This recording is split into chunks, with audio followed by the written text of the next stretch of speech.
What's up, TGM? It's Cupid, and today we got us another good one.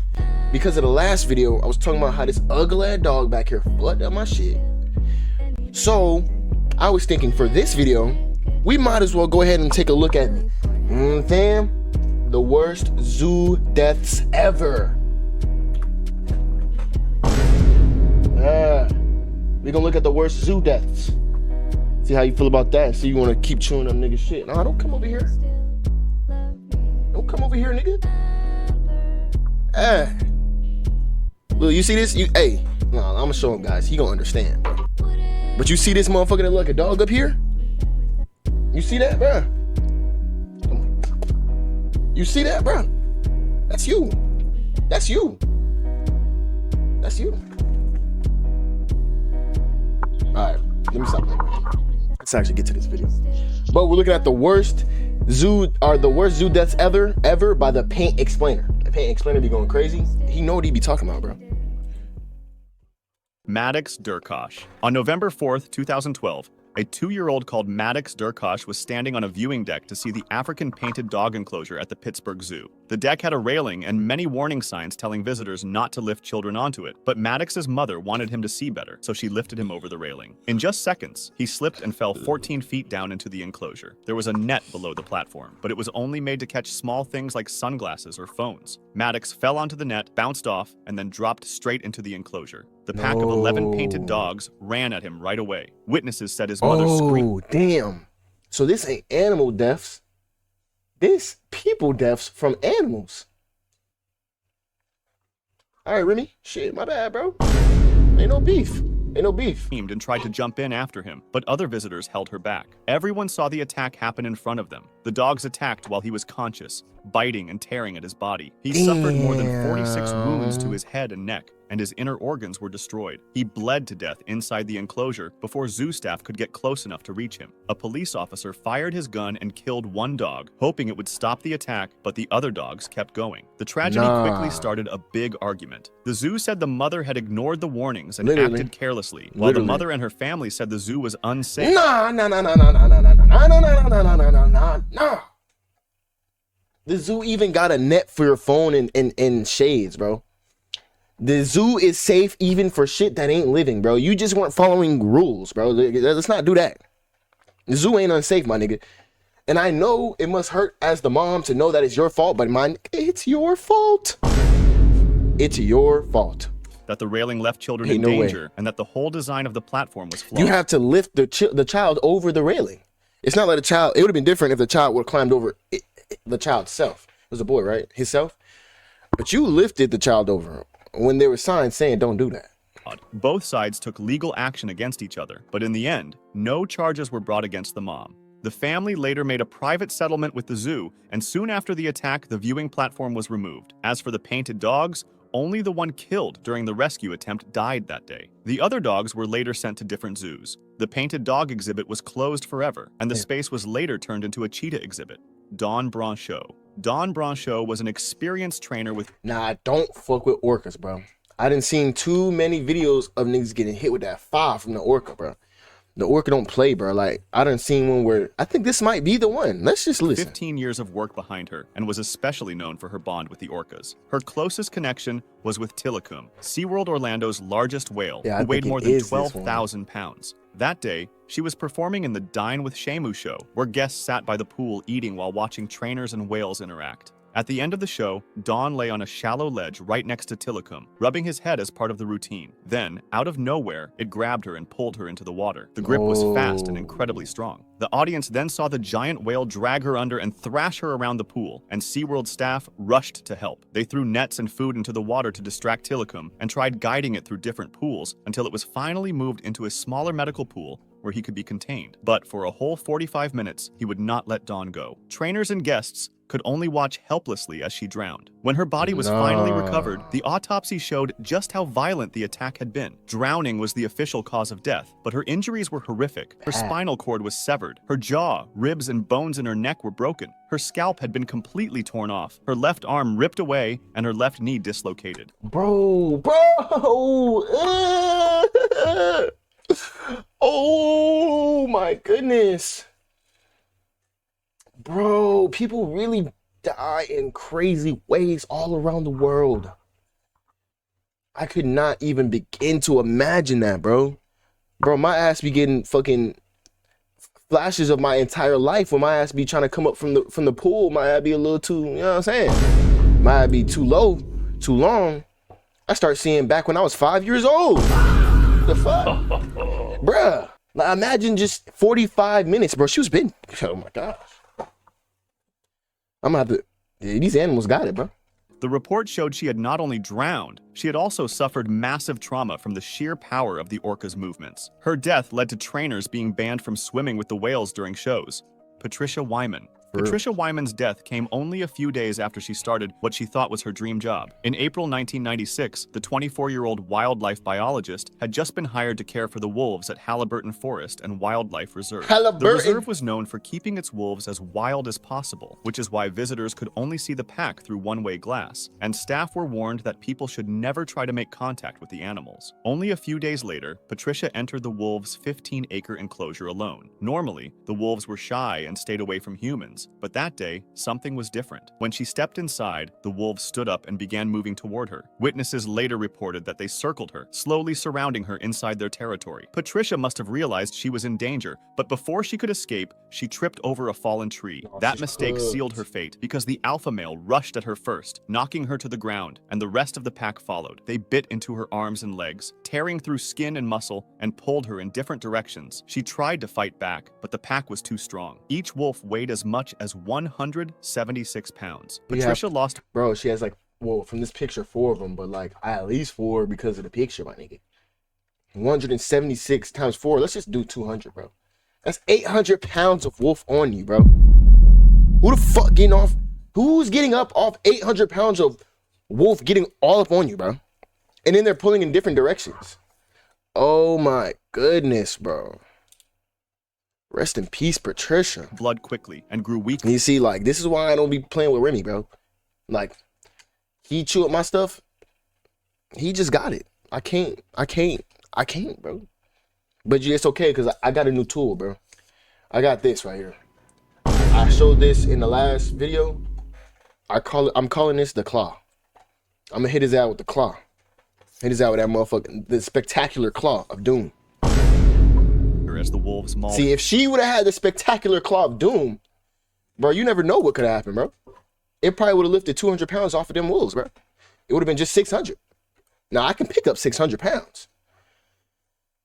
Her. She tried to protect her head and neck, but it wasn't enough. Within minutes, she died inside the enclosure only 4 days into her new job. When police arrived, the wolves were still guarding her, even though they hadn't yet eaten her. When officers tried to approach, the wolves circled them too, growling and moving closer, until gunshots were fired into the air to scare them away. Experts later said that the wolves' behavior had shifted suddenly and unpredictably, especially in the alpha male. No one knows why Patricia entered the enclosure that day when it wasn't feeding time, but once she was inside, she had no way to escape. Rosa King. Bro. On what seemed a normal morning, Rosa King, a 33-year-old zookeeper at Hamerton Zoo Park, was cleaning the windows inside the tiger paddock before the zoo opened to visitors. I was just going to say that's why you don't fuck with dogs, but of course the next one, the tiger.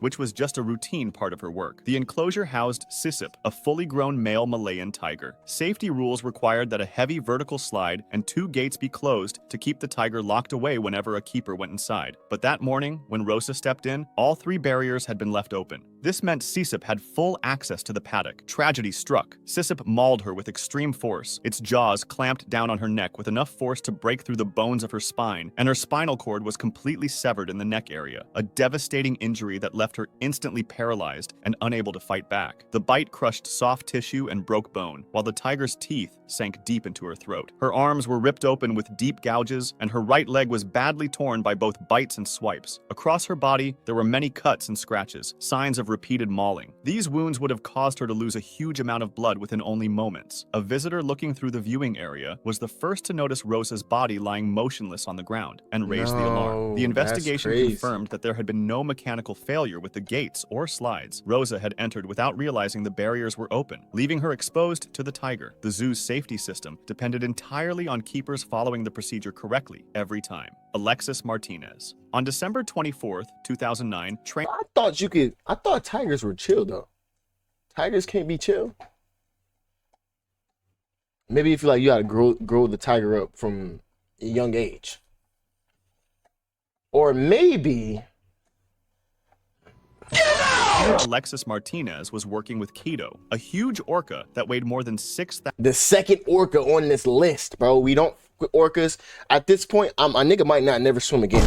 1,600 pounds when the animal suddenly turned on him. At first, the session seemed normal, even though reports said Keto wasn't responding well to the signals it had been trained to follow. Then, as Alexis swam toward the shallow platform, Keto suddenly leaned toward him, pushed him under the water with his rostrum, the front of the whale's head, and rammed him hard in the chest. Trainers standing at the side tried everything to get Keto to stop. They slapped the water, gave hand signals, and even shook a food bucket, but the orca ignored all commands. It came up briefly for air, then went straight back to Alexis. Witnesses said it lifted Alexis out of the water on his rostrum and held him with his mouth shut. When Keto finally let him go, Alexis's body sank to the bottom of the pool, motionless. Rescuers tried to move Keto into another tank so they could reach Alexis, but the orca resisted. It played with the gates and refused to cooperate, delaying the rescue. Staff could only recover Alexis after they used a net to redirect the whale. The autopsy revealed how violent the attack had been. Alexis died from massive internal bleeding caused by the crushing force. His chest was broken with many compression fractures.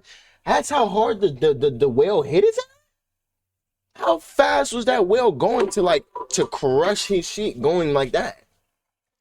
How fast can an orca whale even swim, bro? Hold up. And this is why I got my phone with it. Y'all not gonna see none of this in the video. Let's just cut it right now. Yeah. 35, well, nah. Can't lie. Can't lie. If a car was coming at 35 miles per hour into my chest, yeah, I don't think I'd be able to make that one. The motherfucker said 35. So that means the whale probably, because he was in the shallow, that motherfucker probably was shallow in person right here. Whale probably came, jumped out that motherfucker, said, oh my goodness. Damn. And his organs were torn apart. Jian Rancarasami. On the morning of September 10th, 2025, 58-year-old zookeeper Jian Rancarasami, a veteran who had worked with lions and tigers for almost 20 years, stepped out of his vehicle inside the lion enclosure during feeding time, while tourists remained inside. Allegedly, according to the safety rules, no one is ever allowed to leave the vehicle in predator areas, but that morning, Jian did. He left the vehicle door open and stood beside it while the lions were being fed. One lion crept up behind him and suddenly pounced, knocking him to the ground. Within seconds, the rest of the pride joined in. Tourists sitting inside their cars watched in horror as the lions mauled Jian, biting and clawing him while he... See, I'm not gonna say I'm a superhero or anything like that, and I'm not even sure if what I'm about to say I can say with 100% certainty because I'm not in that situation. But if it were me, I'm one of these people back here, the tourist, bro. This me right here. I'm hopping into that front seat. I'm turning around, getting speed, and I'm coming back and I'm wiping all the cats out, bro. Lay helpless on the ground. Then I would be a hero. Or you might not even need the car, because if I'm him, you know what I have. If I'm him, you know what I have. That motherfucking claw. That motherfucker. Hold up, bro. That motherfucking claw. Like, them lions ain't messing with nobody if I got that claw on me. Some honked their horns frantically to try to scare the animals away, but the lions ignored the noise. The attack lasted for nearly 15 minutes before help arrived. When they finally reached the scene and pulled Jian's body out, the injuries were catastrophic. His chest had been ripped open, his neck and one leg were broken, and his body was covered with deep bite and claw wounds. He was rushed to Interrot Hospital, broken. But his neck is broken. He's done for. I've heard, like, if you break your neck, you're done. Like, ain't no more. Only declare him dead. Police and wildlife authorities launched a full investigation to find out why Jian left the vehicle. Some believe it may have been a mistake or distraction, while his family insists he never broke safety rules without a reason. His wife said he always followed the guidelines and cared for the animals like family. His brother explained that Jian was only a few months away from retirement. Nordon bin Montang. On the afternoon of November 13th, hey, bro, I'm not gonna lie. These cats are actually doing way worse than these dogs, bro. I might have to just say sorry to Remy, bro. Maybe he's not even as bad as I thought. 32-year-old Nordon bin Montang, a Malaysian cleaner at Singapore Zoo, climbed over the barrier and jumped into the white tiger enclosure. People watching said he was... Why do people keep climbing over shit they not supposed to climb over. Carrying a broom and a yellow bucket. I feel like it's real easy to keep your feet on the ground, bro. I don't think it's that hard. Shouting as he walked. At first, visitors thought it was part of a show and saw 3 white tigers coming toward him slowly. One moved closer, then suddenly hit him, knocking him to his knees. Nordon tried to protect himself, even lifting the bucket over his head like a shield, but it was no use. A second tiger joined in, and both began biting at him. Onlookers screamed for him to get back into the nearby water, but his sudden movements only made the tigers attack harder. One tiger bit into his neck and pushed him to the ground. Another grabbed his body and dragged him further inside the paddock. People threw things and shouted, but the attack went on for nearly 2 minutes. The tigers bit him again and again on the head, chest, and body. Doctors counted more than 90 wounds. His ribs and skull were broken, and the bites to his neck were so bad that he had no chance of surviving. Keepers ran to the scene and used long poles, banging them on the ground. Bro, imagine, like, actually, like, I keep saying that word, but, like, really imagine, bro. Like, okay, a bite to the arm, leg, yeah, but imagine a bite to your neck, bro. Like, before you die, what do you feel? Like, do you feel the pressure around your neck just get, like, you know what I'm saying? Do you just feel, you feel the teeth going into that hole, like, do you feel that joint crack? To scare the tigers away. After several tries, they managed to distract the animals long enough to pull Nordon's body out. Veterinarians tried first aid while waiting for paramedics, but it was too late. He was pronounced dead shortly afterward. Investigators later said that Nordon had entered the enclosure on purpose, and his death was treated as a suicide. If you want to discuss this video... I mean, shit, bro, like, low-key. I mean, like I said, bro, it's not hard to keep your feet on the ground, bro. That's like the second one that we done seen somebody go... No, it's not even the second one. It's like the third, fourth. But with all this information today, bro, I definitely done learn. I gotta chill out on that boy Remy. I gotta chill out on that boy Remy unless I got that claw on me. Come here, Remy. Watch, I'm gonna show y'all how this claw works, bro. Cause it worked. What are you doing? Ah! Sit down, boy. I say it, bro. Watch. All right, get down. It works. Y'all have a good one.